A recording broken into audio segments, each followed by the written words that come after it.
Grace Ferris stands in the wings of a school auditorium in a purple recital dress, scanning the third row for a face that isn't there, the same row her mother had saved a seat in since 6 that morning. Her father, Nathan, is 40 feet away in the parking lot, phone pressed to his ear, saying the words "I can wire it tonight" to a man he's met in person exactly twice, pacing a small circle between 2 parked cars while, inside, a piano starts without him. I'm Ryan. This is Wealth Maps. And this is the story of a father who was convinced he was building his daughter an extraordinary future, one phone call at a time, without ever once noticing what those calls were actually costing him in the meantime. By the end of this one, the money is almost beside the point. What you'll really be watching is the difference between building wealth and chasing it, because they look identical from the outside, right up until one of them costs you something a wire transfer can't buy back. Rewind 2 years, and Nathan Ferris is a mid-level engineer with a good salary, a paid-off car, and a retirement account growing exactly as slowly as retirement accounts are supposed to grow. Then an old college roommate, now a real estate developer, calls him about a boutique hotel project breaking ground outside Nashville, the kind of deal, the roommate says, that comes along once in a career, early investors doubling their money inside 3 years, easy, the kind of call that arrives at exactly the moment a person's been quietly wondering if good enough is actually enough. Nathan put in $15,000 first. Legitimate paperwork, a real construction site, real photos of real progress. Nothing about it looked like a scam, because it wasn't one, just an ordinary high-risk bet that felt, the longer Nathan stared at the projections, like the one decision that could change his family's entire trajectory. Here's the part almost nobody explains about opportunities that feel like the one decision that changes everything. The reason financial advisors preach diversification isn't caution for its own sake. It's that concentrated bets demand something ordinary investing never does, your constant attention, because when everything rides on one outcome, you can't afford to stop watching it. A diversified portfolio can survive you ignoring it for a decade. A single, all-in bet on one deal, one developer, one signature, cannot survive anyone looking away, which is exactly why it starts quietly renting out hours of your life you never agreed to hand over. Nathan didn't just invest $15,000. He invested every evening after that, checking permit filings, texting the developer, running spreadsheets that grew more detailed as the actual construction grew more delayed. The first capital call came for months in, an additional $20,000, standard for a project this size, the developer said, just a timing issue with the bank. Nathan said yes before he'd finished reading the email twice.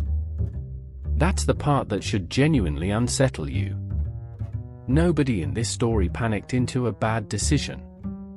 Nathan made every single choice slowly, reasonably, one defensible yes at a time, the exact way concentration risk actually works on a person, not through one dramatic mistake, but through 100 small, sensible feeling ones.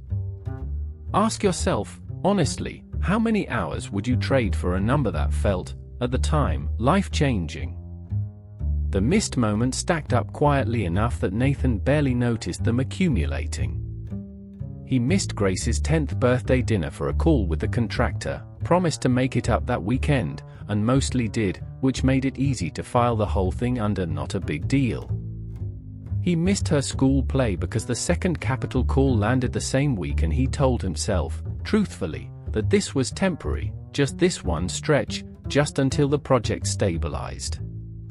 He was in the driveway on his phone when she broke her arm on the trampoline next door, and got there 4 minutes after the ambulance, which felt, to him, standing in the ER waiting room still holding his phone, like arriving on time.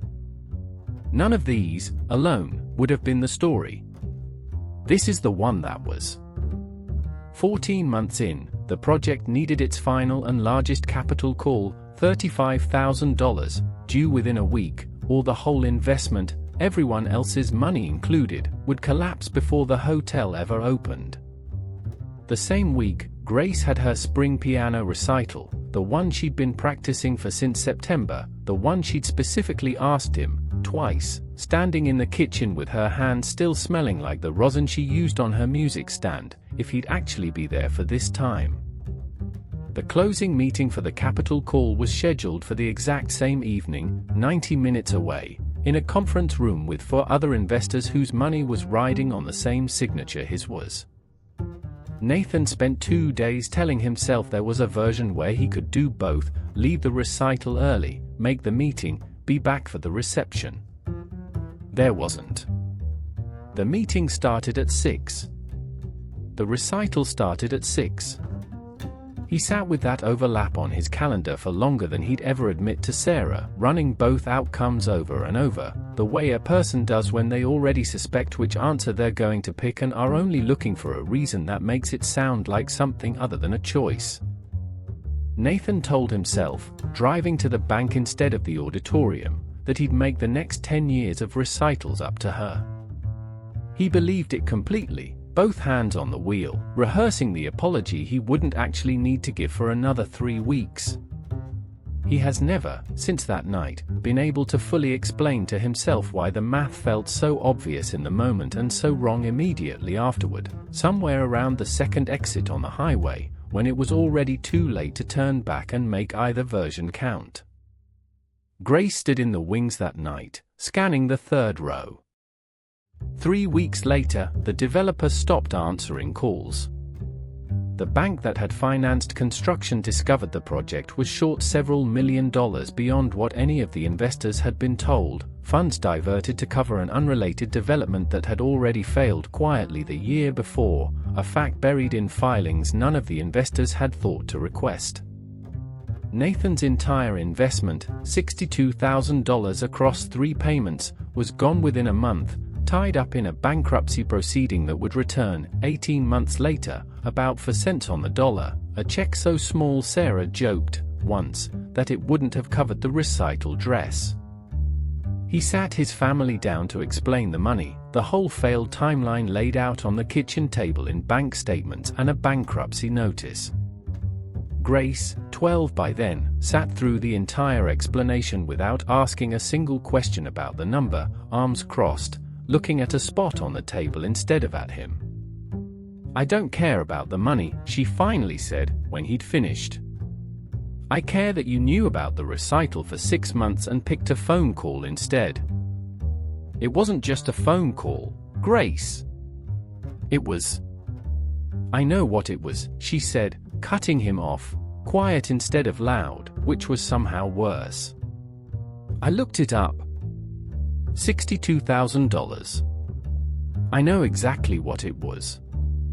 I'm asking why it was worth more than 90 minutes.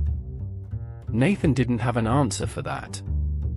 He'd rehearsed one, in the days leading up to this conversation, and every version of it evaporated the moment she said it out loud, because every version had been about the money, and she'd just told him, as clearly as a 12-year-old could, that the money was never actually the thing she was grieving. That's the harder repair this story is actually about.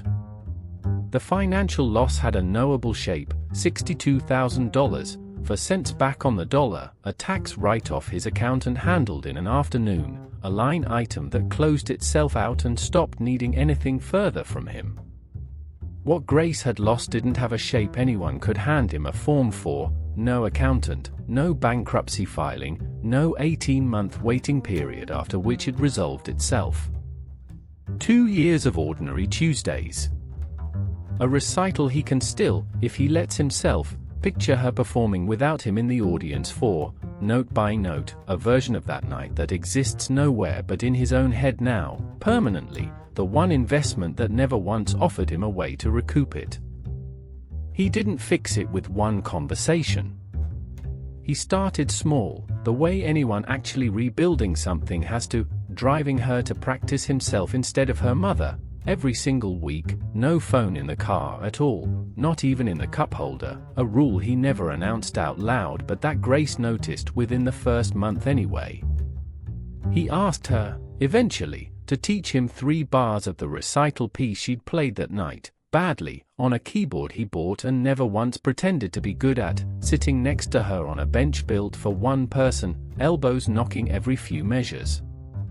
She laughed at him the first time he tried it, actually laughed, the first unguarded sound he'd heard from her in months, and he sat with that sound afterward longer than he'd ever sat with any spreadsheet. It took the better part of 2 years before Grace brought up the hotel project herself, unprompted, at dinner, and said, almost as an aside, that she'd looked it up once, out of curiosity, and seen that it never even opened, just a fenced lot now with a faded sign still bolted to the chain link. Nathan said he knew. She asked him if it still bothered him. He told her the truth, the money stopped bothering him within a year. What still woke him up some nights was a purple dress and an empty third row, and the fact that he'd once thought those were different kinds of loss. Building wealth, it turns out, is a patient, boring, diversified process that rarely asks you to miss anything at all. Chasing wealth asks for exactly the thing you can never wire back into your account once it's gone, and it never announces, in the moment, which one you're actually doing, because both of them, right up until the very end, feel exactly like ambition. Grace is 17 now. She still plays. Nathan still can't play those 3 bars without botching the bridge, and she still laughs at him every single time, and he has never once minded being laughed at for it, not even slightly, not even on the nights he still thinks about the third row. So here's the question worth sitting with after this one ends: if the version of you a few years from now had to name the one call you picked over the one moment that actually mattered, would you already know which one it was?